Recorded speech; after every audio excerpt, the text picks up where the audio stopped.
How to stop loving someone who doesn't love you. When you love someone and they don't love you back, it can feel like your world is ending. The pain you're experiencing is very real. Science has even shown that rejection activates the same pain-sensing neurons in your brain that physical pain does. You can't control how you feel, but you can learn to get past the pain of romantic rejection and move on with your life. Things you should know. Give yourself time to grieve. Pain is normal. You can't control what happened, but you can get space, discard mementos, and vent your feelings. Distract yourself from what happened and avoid contact with the other person. Raise your spirits by listing all the good things about yourself. Talk to people you trust and strengthen your support system. Challenge negative thoughts, focus on finding yourself, and get outside your comfort zone. Recognize when you're ready to move on and get back out there to meet new people. Motivate yourself to keep moving forward no matter what. Part 1. Giving yourself space. 1. Recognize that pain is normal. When you love someone who doesn't love you back, it hurts. It turns out that heartbreak is a very real physical sensation. The pain from rejection activates your parasympathetic nervous system, which is responsible for things like your heart rate and muscle tension. It's natural to feel hurt if you love someone who doesn't return the feeling. Accepting that your feelings are normal can help you process them. Romantic rejection can actually trigger the same response in your brain as withdrawing from drug addiction. Psychologists estimate that about 98% of us have experienced some form of unrequited love. Knowing you're not alone may not make the pain go away, but it may be easier to bear knowing that you're not the only person to go through this. Rejection can also cause depression. If you notice any of the following, get help from a mental health professional immediately. Changes in your eating or sleeping habits, feelings of hopelessness or helplessness, changes to your normal mood, trouble controlling negative thoughts, thoughts of harming yourself.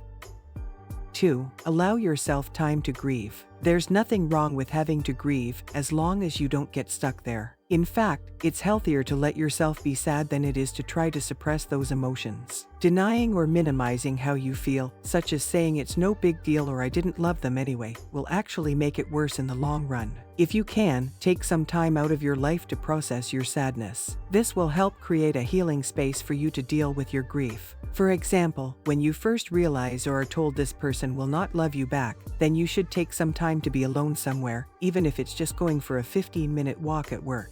Avoid wallowing in despair, however. If you haven't left your house in weeks, you aren't showering, and you're wearing that ratty old sweatshirt that should really just be burnt, you've gone overboard. It's natural to feel sad, but if you don't try to get focused on your life again, you'll just keep thinking about and loving that other person. 3. Recognize that you cannot control the other person. Your immediate reaction to learning that the other person doesn't love you in the way you love them may be to think, I will make them love me. This type of thinking is very natural, but it's also incorrect and unhelpful. The only thing you can control in life is your own actions and responses. You can't persuade, argue, or bully someone into feeling something they don't. It's also a good idea to remember that you can't always control your own feelings, either. You can work to control your responses to those feelings, though.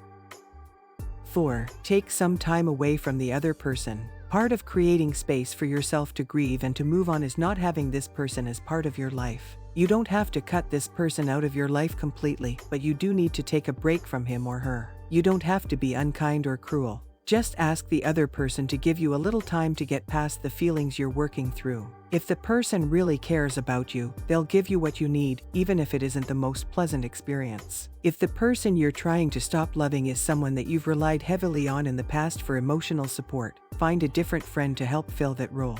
Ask a friend if you can reach out to him or her when you get the urge to talk to the person you're trying to avoid. Defriend the person on social media, or at least hide their posts. Delete the person from your phone so you aren't tempted to reinitiate contact. You don't want to be constantly reminded of the other person and everything they're doing. It will make it harder to keep your distance. 5. Express your feelings to yourself. Expressing your emotions, rather than bottling them up and waiting for them to explode, can help you accept that you're going through a painful experience. When we experience loss or disappointment, it's natural to have trouble dealing with it, at least at first. Don't belittle yourself for feeling this way or try to ignore the feelings in the hopes they'll go away. Express them openly and honestly. Cry if you want to. Crying can actually be therapeutic. It may reduce feelings of anxiety. and anger and can even reduce your body's feelings of stress. If you want to grab a box of tissues and cry your eyes out, go for it. Avoid violent actions such as screaming, shouting, punching things, or breaking stuff. While this may feel good at first, research suggests that using violence to express your anger, even towards an inanimate object, can actually increase your angry feelings. It's healthier and more helpful to reflect on your feelings and examine why you feel this way. Expressing your emotions through creative pursuits like music, art, or a favorite hobby can be very helpful. However, it's a good idea to stay away from things that are very sad or angry, such as death metal music. These may actually make you feel worse when you're feeling down. 6. Realize that you are better off. It doesn't matter how great the person is, if they don't love you, you could not be happy with that person. It's very easy to idealize someone, especially if you have invested a lot of energy in falling in love with him or her. Stepping back to examine the reality, without being cruel or judgmental, can help you get some distance from that feeling of unrequited tragic love. It may also help you to think about the aspects of this person that would have created a difficult relationship between the two of you. For example, maybe their extreme social anxiety would make it nearly impossible for them to give you the validation you need in a relationship. Studies have even suggested that acknowledging negative things about the other person can help you get past romantic rejection more quickly. Don't fall into the trap of saying mean things about the other person to make yourself feel better, though. Ultimately, this type of thinking can make you feel even more bitter and angry rather than helping you heal. Rejection temporarily lowers your IQ, believe it or not. If you're having trouble thinking about your feelings in a rational way, accept that it may just take a little time to get yourself back to normal.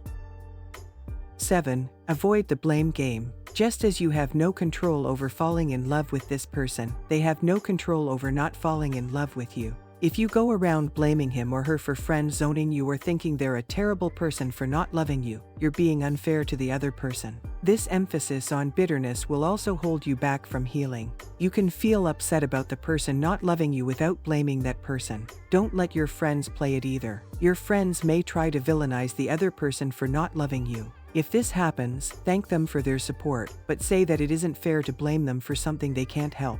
Let's focus on me getting over them. 8. Get rid of mementos. You can cry over giving up the mementos, but it's an important step in the healing process. Having those mementos around will only make it harder to move on, and that's not what you're after. As you go through each item, think of the memory associated with it, then imagine putting that memory in a balloon. As you get rid of the item, imagine the balloon drifting away never to be seen again. If you have physical objects that are in good shape, consider donating them to a thrift store or donate them to a homeless shelter. Imagine all the happy new memories that oversized sweatshirt, teddy bear, CD will make for its new owner, and then let these new associations symbolize the transformation you're undergoing in your own life. Part 2. Implementing short-term fixes. 1. Avoid getting drunk and calling or texting the other person. Particularly in the beginning, you may feel desperate to contact the other person. Your willpower may be enough to get you past this urge when you're sober, but we all know that alcohol impairs judgment. Drunkenly berating the other person for not loving you, or crying about how hurt you are, can be embarrassing for you and uncomfortable for the other person. It may even hurt your chances of developing a genuine friendship with the person later. If you think there's a chance you may do something you regret, ask your friends for help. Give your phone to your friend, preferably the designated driver, with strict instructions not to give it to you, no matter what excuse you give or how much you drunkenly beg. Delete the other person from your phone. This way you won't have the option to call or text them. 2. Distract yourself. While it's impossible to not think about something, it is possible to divert your thoughts elsewhere whenever you start to go down that rabbit hole. Every time those memories bubble up, distract yourself with another thought, activity, or project. Call a friend, pick up a real page-turner of a book, watch a hilarious movie, build something, work in the garden, do math, find something to engage you for long enough to get the person off your mind for a while. The more of a habit you make of not thinking about the person, the easier it will become. A handy trick is to set aside a certain amount of time that is designated for you to think about that person. Don't make this a huge amount of time, 10 minutes, 15 minutes will do. When you do find thoughts about the other person creeping into your head, you can say to those thoughts, "Not now. I'll get to you later." When your appointment with yourself comes around, allow yourself to think about the other person. When your time is up, move on to other thoughts and activities. 3. Remember that unrequited love hurts the other person too. It may feel like your pain is the only thing in the world when you're first rejected. However, research suggests that the person who doesn't return your love is probably hurting too. Most people don't enjoy causing others pain. Remembering that the other person may feel awful for not being able to give you what you'd hoped can give you some perspective. Usually, when a person doesn't love you back, it isn't because they're a villain who hates you or wants to hurt you. 4. Make a list of the good things about yourself. Rejection can convince you that your nasty inner critic was right all along. Don't allow yourself to believe that just because this one person doesn't love you that you aren't worth love. Studies show that when you remind yourself that you are worth loving, you're more likely to get past rejection faster and deal with later rejections better. Write down every awesome thing about yourself that you can think of. If you're having trouble thinking of things, ask a friend for help. Express love to yourself for these things. For example, I may not feel strong right now, but I am killer at roller derby, and I love that about myself. Part 3. Starting to heal. 1. Avoid memory triggers. It's hard to heal from unrequited love if you're constantly reminding yourself about the other person. Avoid seeking out that song or place that reminds you of the person or a wonderful time you had together. Memory triggers can be anything, from seeing a picture of that person on your Facebook feed to hearing a song that you associate with a wonderful time that you had with him or her. It can even be a smell, like apple pie, because you one time had an apple pie baking contest with him or her, for example. If you do unexpectedly encounter a trigger, as you probably will, it's best to acknowledge the moment and move on from it. Don't linger over the feeling that it will inevitably bring up. For example, if the song that you associate with them comes on the radio, turn the radio off or change the station. Acknowledge the sadness and regret that comes over you, and turn your attention to something positive or neutral, what you're going to have for dinner, that trip you have coming up. Remember, you're not going to have to avoid these triggers forever. You just want to make the healing as easy as possible, and constant reminders make that process more difficult. When you've moved on, the triggers might still recall the other person, but it will be less painful. 2. Talk it out with someone. It's best to get the emotional and difficult aspects of the healing process off your chest. If you cling to those emotions, it will make it harder to release them in the long run. Find someone to talk to about what you're feeling and what you're going through. Make sure that it's someone that you trust. This could mean a friend that you know won't try to speed up your healing. It could mean a family member who lets you call them when you're feeling upset. It could even mean a therapist, especially if this is a long-term love that you're really struggling with or that is tied up with other issues. You can also journal about your feelings if you don't feel like you can or want to talk to another person. One good thing about journaling these feelings is that you'll be able to track your healing process, which will give you proof that it's possible to get over your unrequited love. Talking with someone who's gone through something similar can be very helpful. You can ask them about their own experiences and how they coped. The people who have gone through the same experience can really understand one another's problem. You will have to describe less to them than others, and they would be able to understand even more. Don't expect everyone to understand. People who have not gone through what your experience may not be able to empathize the way you would like them to. Develop your spirituality. This can really prove to be a very strong weapon for you and can also help you to make you very resilient in your tougher times.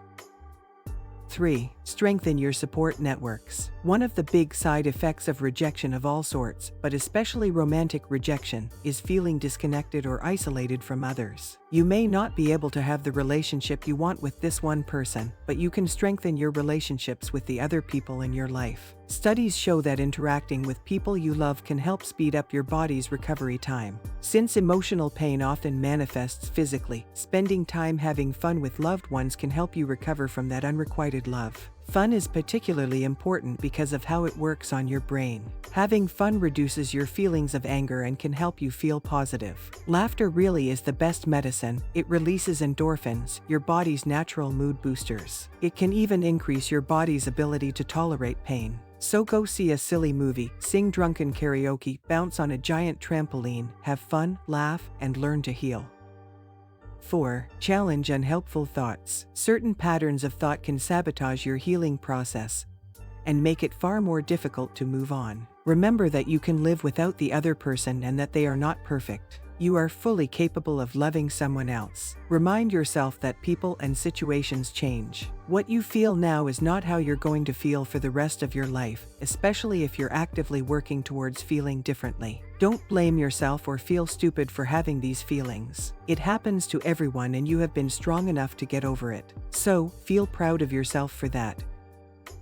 5. Treat this as a learning experience. Nobody wants to have their heart broken. However, if you can reframe this romantic rejection as an experience to learn and grow from, it will become more than just a sad time in your life. You can use it to motivate positive growth for the future. For example, find things to honor about your experience. Sure, you put your heart out there and the other person didn't want it, but you were strong and brave enough to be vulnerable. Without the willingness to accept vulnerability, we can't connect with other people or experience deep emotions such as joy and love. Consider whether this is part of a larger pattern. Some people may repeatedly fall for others who reject them, especially if you didn't feel secure in your emotional attachment to your parents as a child. If you've fallen for people who rejected you more than once, you may be subconsciously choosing people who repeat the same issues you had with your parents. You may find it helpful to talk through this with a therapist. Remind yourself that through this experience, you're learning things like strength and self-reliance. Being rejected isn't the most enjoyable ways to hone these skills, but if you focus on learning rather than wallowing, you'll emerge stronger on the other side. You may even come to a better understanding of your emotions and needs. 6. Change up your routine. Studies show that doing something new, such as going on vacation or even taking a different route to work, is one of the absolute best ways for you to break old habits and replace them with new ones. If you can't afford to do this in a big way, make little, everyday changes. Visit a new part of town. Try a new hangout on Saturday night. Rearrange your furniture. Get into a new band. Learn a new hobby like cooking or rock climbing. Try to avoid doing something super drastic, unless you're sure you really want it. This is a time when a lot of people chop all their hair off or get a tattoo. It's best to wait until after the initial healing before making this sort of change. 7. Find yourself. Because you've been so caught up in loving someone, you may have forgotten what it's like to be just you. Healing from unrequited love is a great time to find out who you are aside from your feelings for another person. Work on your personal growth. Don't change things about yourself simply because the other person may not have liked them. However, if there are aspects of yourself that you'd like to develop, go for it. Learn a new language. Develop a new gym routine. Take up flamenco guitar. Develop the things that make you unique. While you've been spending so much time obsessing over this other person, important aspects of you have been languishing on the side of the road. Get involved with the things and the people you didn't have as much time for while you were dealing with this unrequited love. Resist the urge to personalize this rejection. It's easy to feel like the other person rejected you because you weren't pretty, smart, buff, whatever enough. Learning to avoid this type of fallacy will help you feel less emotionally damaged. It will also keep you from trying to fix yourself in an attempt to win the other person's love. Remember, it isn't about you. 8. Push yourself outside your comfort zone. Trying new things will help get you out of your normal routine and won't have associations with the person you're trying to get over. This will make it so that you're too busy trying new things to obsess over that person who didn't love you back. Pushing yourself past your comfort zone has other benefits, too. Too much comfort has been shown to reduce your motivation to make changes. A tad of uncertainty will help you transform things in your life that need work. Learning to push yourself past your comfortable boundaries also makes it easier to deal with uncertainty next time. Taking controlled risks and challenging yourself allows you to accept vulnerability as a fact of life, making you less likely to feel destroyed the next time something unexpected happens. If you give in to the fear that this rejection was because of you, you may never try anything again. Pushing yourself to take risks, even small ones, will help keep you from withdrawing into a shell of fear. Part 4. Moving on. 1. Know when you're ready to move on. There's no set time period for moving on from unrequited love. Everyone goes at a different pace. However, there are some signs that you're ready to move on from the person who wasn't interested in loving you. You start noticing what is going on with other people. A lot of times when you're in the grieving stage, you tend to get a little self-absorbed. When you start taking an interest in what everyone else has been doing, you'll find that you're well on your way into the healing process. You've stopped wondering if it's the other person every time you get a call, especially if it's from a number you don't recognize. You've stopped seeing your own story in songs and movies about unrequited love. In fact, you've started expanding your repertoire to include things that aren't about love or the pain of love. You've stopped fantasizing about your unrequited love suddenly coming to the realization that they do, in fact, love you and always has. 2. Avoid relapse. Even when you're ready to move on, you can sometimes hit a relapse if you're not careful. It's like taking the stitches out of a wound too early. It's healing up nicely, but it's not ready for strenuous exercise quite yet. Avoid doing things with the other person or letting them back into your life until you're sure that this won't cause you to get back on the swoon train. If you do find yourself relapsing, don't sweat it too much. You've already put in a lot of work to get over them, and that work will pay off. Setbacks happen, and if you give up right away, it will be harder in the long run.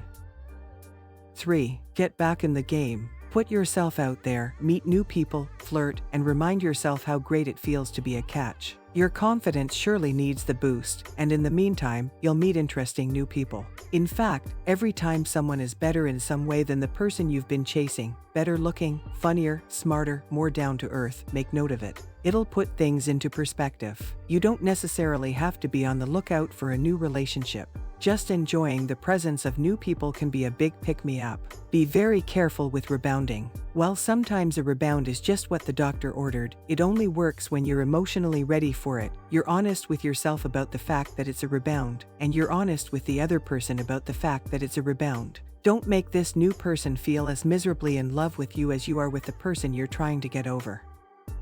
4. Stay encouraged. Getting over someone you're in love with isn't easy. Any steps you make towards getting over the other person should be celebrated. You should also remember that just because this person didn't return your love doesn't mean that no one will.